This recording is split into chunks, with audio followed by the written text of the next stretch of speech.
Saan kami nagpicture, sobrang bloom na nung cherry blossom. Ang ganda. Ayan, nakasakay tayo dito sa boat. Kasama siya sa Osaka Amazing Pass. Ayan, nakapagpa-picture na kami. Akit na kami. Tatawid na tayo, guys. Papunta na tayo Osaka Castle. Ayan na ang Osaka Castle.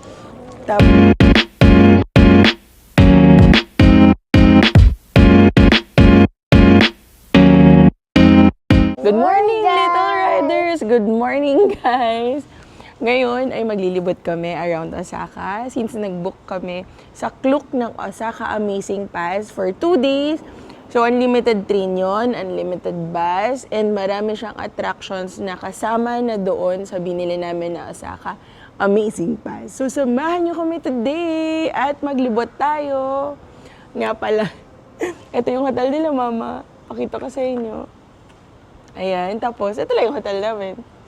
Kasi alam niyo naman yung nakwento ko nga na na-fully book pagka-book ko sa kanila. Kaya dito kami nag-book. Buti na lang may katapatan lang. So madali kaming mag-meet. Tapos after a few days, ayun, magkakasama na kami ulit. So tara, samahan niyo kami.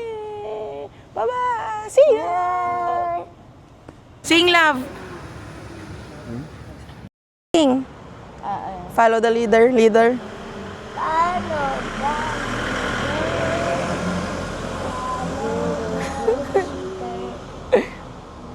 Where's the leader?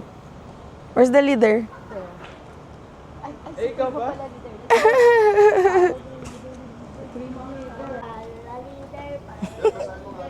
Pa-exit tayo ngayon. Kakatapos lang natin ng bumaba ng train. Yung ginagamit ni ate, yung Osaka Amazing Pass na QR code natin. Maximum nun, 4 per booking. So kami, since 8 kami, tig 4 kami, tig 4 kami. And then, ang sabi dito, Osaka Castle, 9 to 11. Pero dun sa Google Maps natin, sa 11 tayo mag-e-exit. Ayan. So, visit na natin ang Osaka Castle. A must yun. Kasi pag dito sa Osaka, kailangan mapuntahan mo yun. Yay!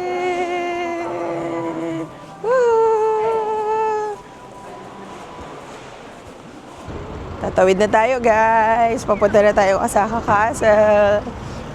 So, dito, kahit naka-wheelchair ka at kahit na may dala kang bata, hindi mahirap ang transportation. And lahat din ng mga elevator nila gumagana. So, make sure nyo lang din yung Google Maps nyo is naka-wheelchair accessible. Para kung may mga bata kayong kasama, ganyan. Tapos, tignan nyo yung area. O, diba? Ang luwag. Ang ganda ng weather ngayon. Sunny, but malamig. Tatawid pa tayo ulit ng isa, Daddy. Primo! Yes po!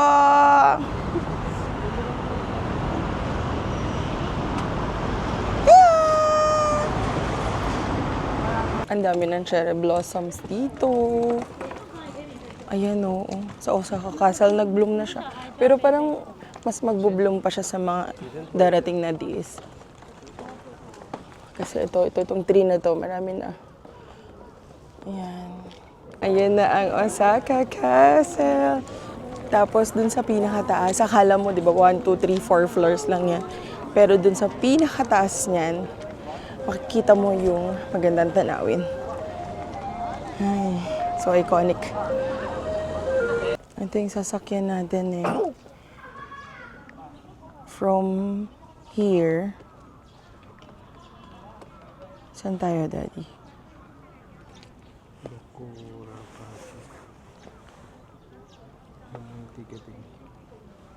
Yan, saan tayo sasakay. Tapos may nakita kami dun, oh. Nag-bloom na. Cherry blossom, sobrang ganda. Ito yung area natin. You can also give yourself some Wi-Fi. Saan kami nagpicture, sobrang bloom na nung cherry blossom. Ang ganda. Tapos ngayon, pupunta kami doon sa may boat din. Di rin namin na-try yung last time, Daddy.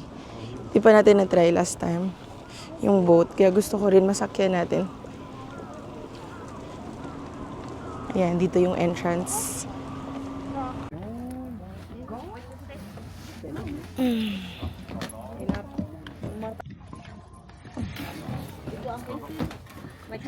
Thank you.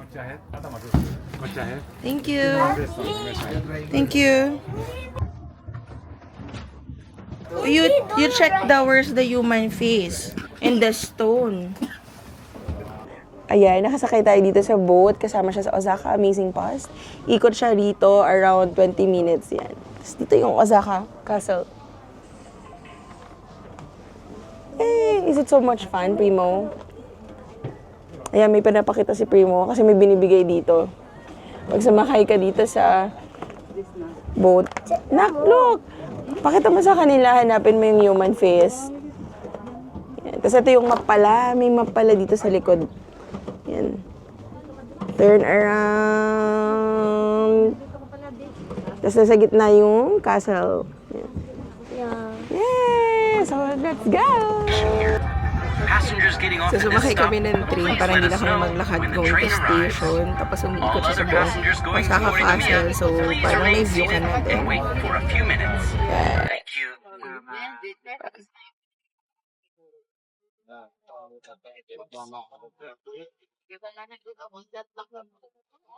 Yan, so papunta tayo ng Tenkaku Tower. May mga nadaanan tayong stalls.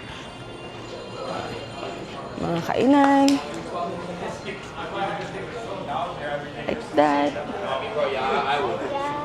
Hi guys! Where are we going?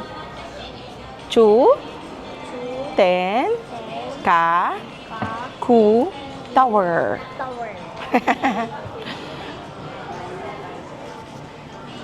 Cute din yung area nila. May mga ano, parang mochi, strawberry. Yoza.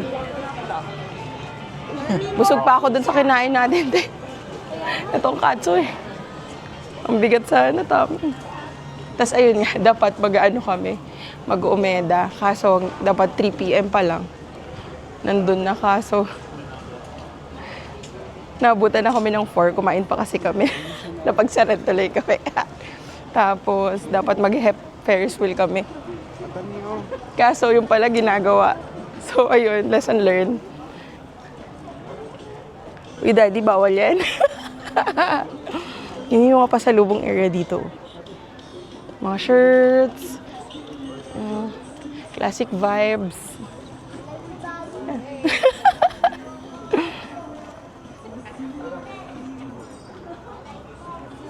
Cute. O, later po, pakita namin sa inyo naman yung tower. Yan, nakapagpa-picture na kami. Akit na kami. Kasama naman siya sa Osaka Amazing Pass. Tapos ito din ang maganda din yan sa gabi. Mamaya for sure pagbaba natin, marami ng ilaw. Like a house? Yeah. Tingnan natin anak sa taas. Dito ata yung love yung last na ano. Ayan, oo nga, yan nga. Dito tayo pumila ng nakaraan. Ayun. Nandito na kami sa Tenkaku Tower. 5th floor siya pero parang hindi 5th floor sa elevator. Ang taas. Look at the view. Ikot tayo sa kabilang side.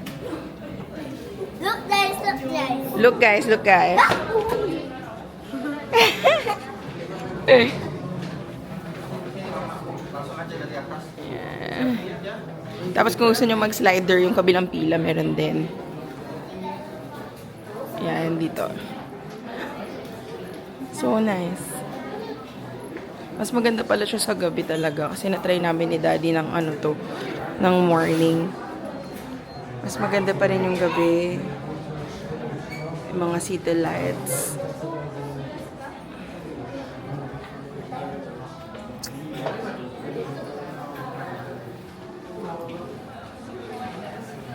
Hi guys! Nakabalik na kami sa hotel. Nakapag-freshen up na kami ulit. It's been a long day. Ang ginawa namin today is, first, nagpunta kami sa Osaka Castle. Nakita nyo naman, nagdibot tayo doon sa area, doon sa mga magandang picture, tapos sumakay tayo ng boat. And then, meron ding train doon na papunta doon sa station. At least, hindi na kayo maglalakad, less pagod, lalo kung may kasama kayong bata. And senior, maganda yon na i-avail. Mura lang siya. For kids, it's 200 yen. For adults, it's 400 yen, tapos yung senior, 200 yen din. After nun, pumunta kami, inuna namin ng Umeda.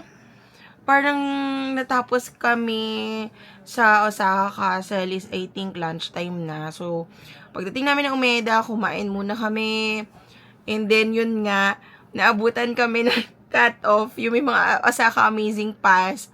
Hanggang 3 p.m. lang yung ticket ninyo para makapag Umeda Sky, yung tower. So, babalik na lang kami tomorrow. And then, sabi ko, sige, since malapit yung HEP dito, mag-HEP Ferris wheel na lang tayo. Kaso, mali ko, hindi ko binasa rin na ang HEP Ferris wheel is under maintenance. So, huwag kayong tutulad sa akin na hindi ko binasa na may maintenance pala yun. So, parang October pa ata matatapos. Gusto ko sila kasing dalhin doon. Dahil na-try na namin yun ni Daddy. Tsaka hindi pa natatry ni Baby. Siguro, next time na lang. And then, ang next na plan namin, after namin noon, nag-Tenkaku Tower kami.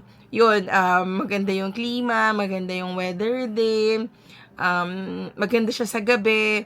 Kasi na-try ko siya sa umaga. Mas gusto ko yung vibes niya sa medyo paggabi na. So, I suggest kung mamimili kayo kung anong oras niya gusto, yung Tenkaku Tower, I suggest, medyo paggabi na. Kasi mas maganda siyang, mas maganda yung view kasi may city lights, ganyan. Then, after no, nag-food trip lang kami. And then, ayun, nag-hotel na kami, pahinga na kami. Since alam naman natin na mga senior and kids, medyo mabilis silang mapagod. So, tomorrow, ibang adventure ulit. Gamitin natin ulit yung ika-second day ng Osaka Amazing Pass. So, samahan nyo kami ulit tomorrow. Good night! So, good night! Good night! Good night, guys. Good night, guys!